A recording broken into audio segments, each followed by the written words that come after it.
આજે આપણે ઘરે કુમકુમ બનાવતા શીખીશું. તો તેના માટે સૌપ્રથમ આપણે સામગ્રી જોઈ લઈએ.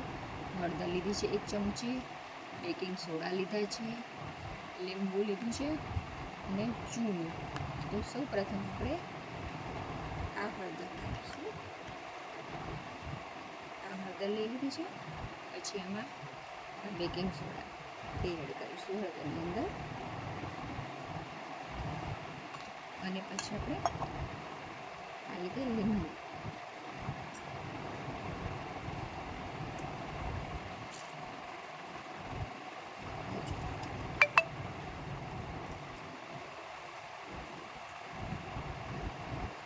લીંબુ નાખી દીધું છે અને એમાં એડ કરીશું આપણે ચૂનો.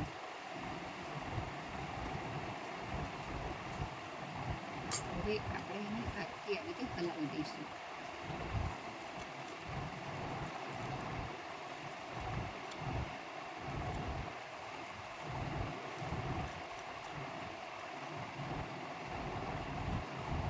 એ રીતે હાથથી હલાવવાનું છે.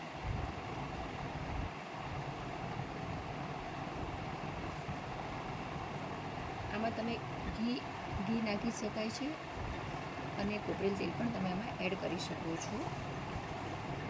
તો જો આ આપણું લિક્વિડ ફોર્મમાં કુમકુમ તૈયાર થઈ ગયું છે.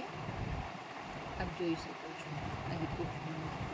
અને તેને તમે પંખા નીચે 1 કલાક રહેવા દેશો તો પાવડર ફોર્મમાં જો આપણું આ કુમકુમ રેડી છે લગાવવા માટે. આપ જોઈ શકો છો કે આ કુમકુમ તૈયાર થઈ ગયું છે. જય શ્રી કૃષ્ણ.